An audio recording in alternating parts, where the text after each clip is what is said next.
Welcome to another RSR. Tonight I'm reviewing Nashville SC 2, Toronto FC 0, and MLS 2024 Week 13, equaling our points total from last year. Still has to wait a couple of days because Toronto legit threw it back to last year. With all the suspensions, Jason DeVos coaching instead of Herdman, they threw it back to last year. This was a last year game in a nutshell, pretty much, tonight at Geodis Park. And I'm not going to go completely full bore rant, but I'm definitely going to show my displeasure. Because I said tonight I wasn't going to rant. They said bet. They said bet. We gonna make you rant. I will not give them the satisfaction of me going up to 20, cranking myself up to 20 and blowing a gasket at them, but I will show some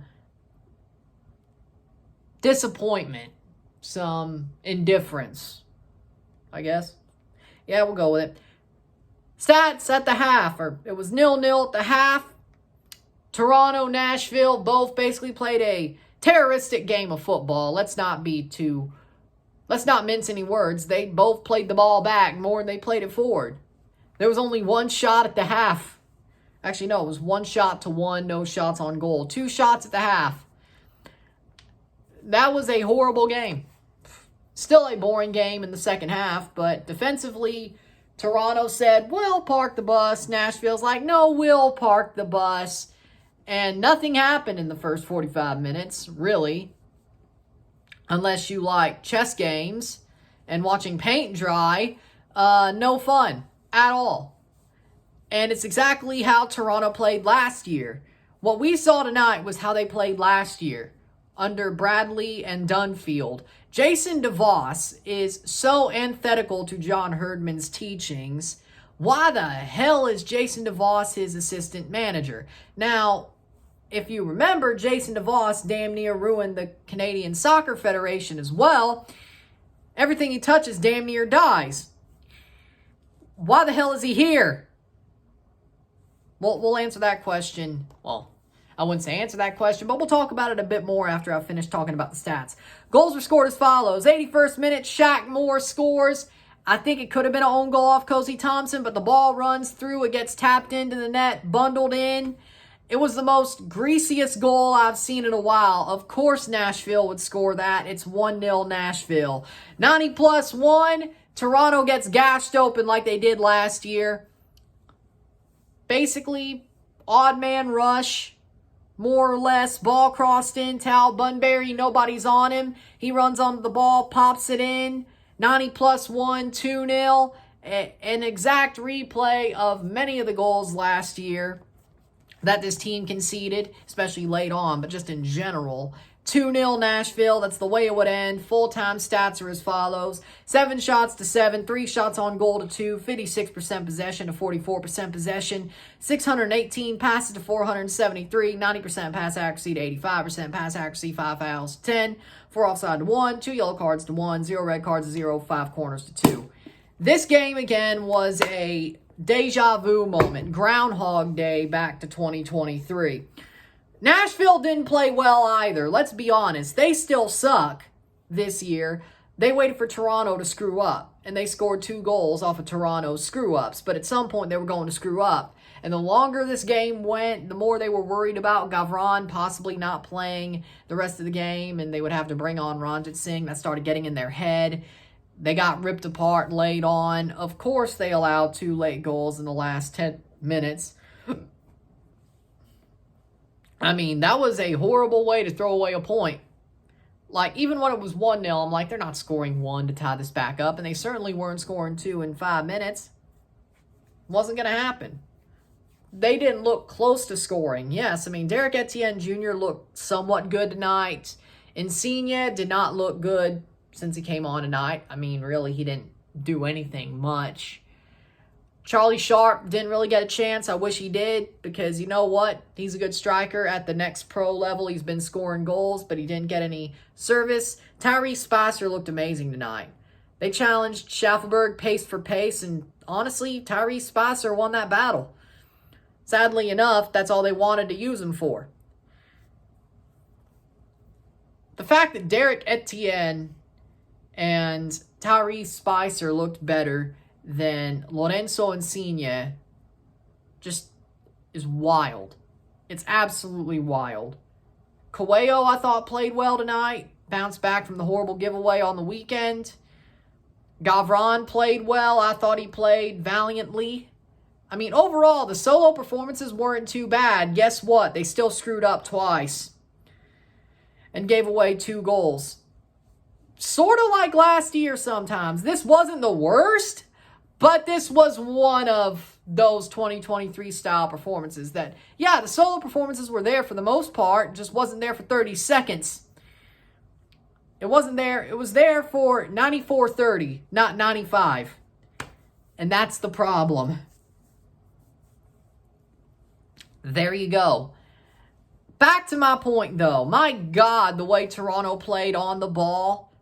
They didn't hold most of the possession, but they still played the ball back more than they did forward. It was an absolute mind-boggling situation. I thought we were done with the back passing. But no. Jason DeVos. I can't believe John Herdman gave him basically full reign to do whatever the hell he wanted. See, this is the thing that gets me. Let's say this Jaquil Cushing situation gets John Herdman fired. We're back where we started.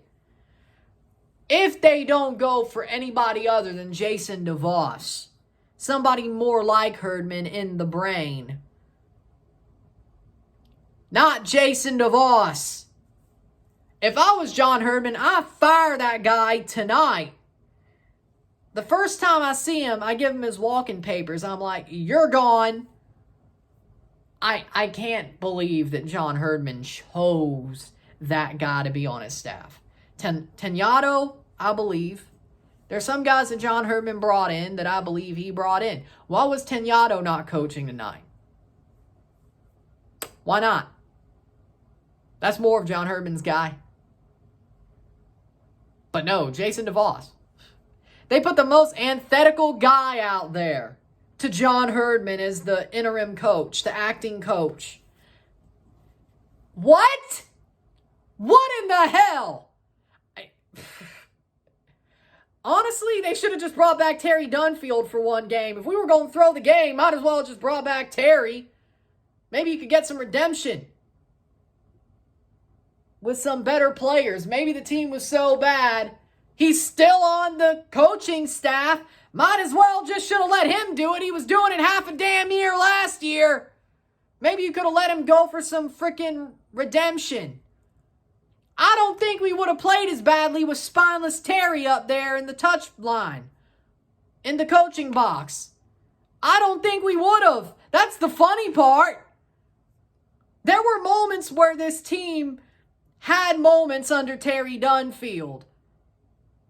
Let me tell you, at least he's won a match. Jason DeVos hasn't. Maybe Terry could have made it too.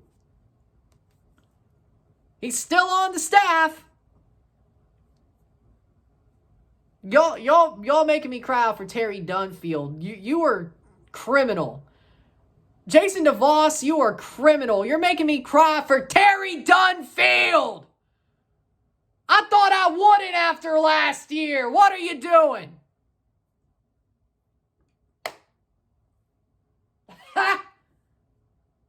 Lord have mercy on my soul.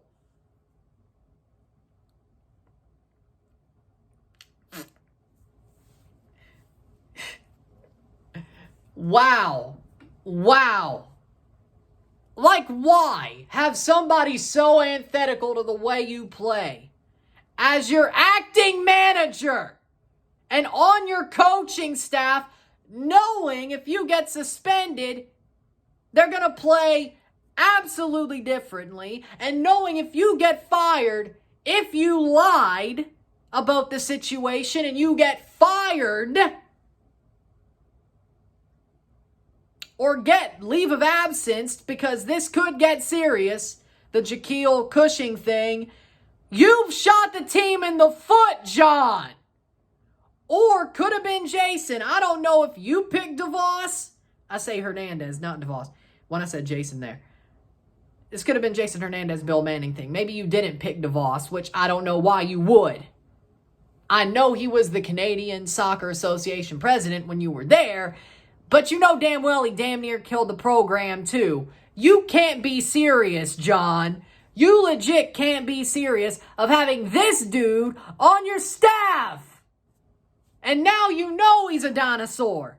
If he's not fired by tomorrow and shipped out when you still have power, I'm gonna question you. He is a dinosaur. I'm afraid, for your sake, now that you know he's a dinosaur, fire his ass, please. I do not want to watch a game like this again. Okay? Okay? So if you do get leave of absence or fired, because that's not a non-zero possibility, thanks to this scandal. Well, I don't know why I air quotes that, but this Jaquil Cushing-Herdman scandal, it's not a possibility. It's not a non-zero possibility. Your ass is grass. If not for a time, for good. So I don't know why he would lie, because again, this sort of goes back to the weekend, I know, but there ain't much to talk about here. Besides, Jason DeVos is horrible, and Toronto choked. There ain't much to talk about here. So why not talk about the hot button issue that I didn't talk about on the weekend because I barely saw the fight? Listen.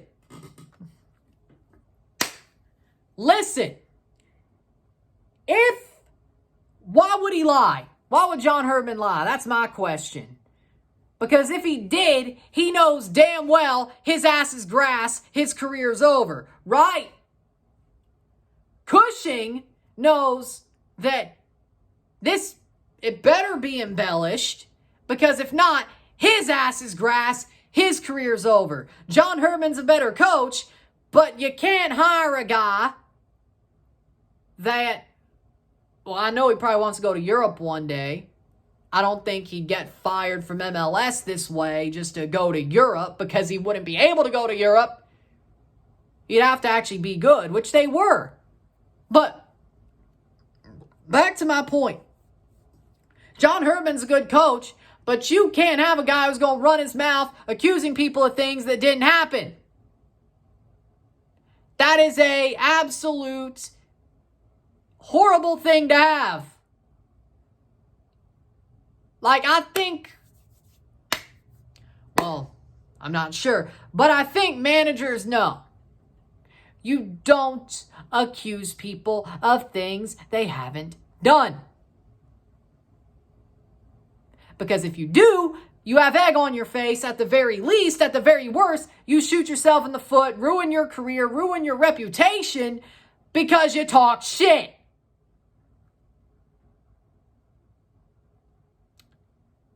Not the smartest plan, Chief. Now, if you're Cushing, on the other hand, punching a player is grounds for persona non grata. And he's not a good manager to save himself from that. I mean, yeah, Jose Mourinho poked a dude in the eye. He's Jose Mourinho. I'm not defending that he did it, but he's Jose Mourinho, you know. Cushing is not Jose Mourinho, you know. You ain't gonna get away with punching a player in the face. Cushing can't punch a player. Can't punch a player. Persona non grata. So why would Herdman lie? But if he gets fired or turfed, whether that's interim or not, for this, which can happen, not a non-zero chance, Jason DeVos being the manager, I'm not looking forward to it. Player of the game for me, honestly, Tyrese Spicer. Toronto may have lost, but Tyrese Spicer's player of the match, man of the match for me. With that being said, if you like this video, like it, share, subscribe. You know what it is. Tell your friends. Hit that like button. Hit that subscribe button. Hit that bell notification once subscribe. Send super chats on live streams. Comment on this video. Put us in playlist. Share with friends and family. All that great stuff. I will see you tomorrow for a live watch along and review of CF Monterrey versus Cruz Azul in the first leg of the semifinals of the Liga MX Clausura Liguilla. I'll see you then. I'm Ryan and I'm out. Peace. I hope to God Herdman doesn't get any repercussions from this scandal. I certainly hope he ain't fired. I can't handle watching Jason DeVos be the manager of this club, not for more than one game. This was a horrible PTSD-inducing night. So, hopefully you didn't open a can of worms that you shouldn't have opened, John. I hope you're not a liar, and I hope you didn't shoot yourself in the foot, man, because if you did, you shot us in the foot. I'm Ron, and I'm out. Peace.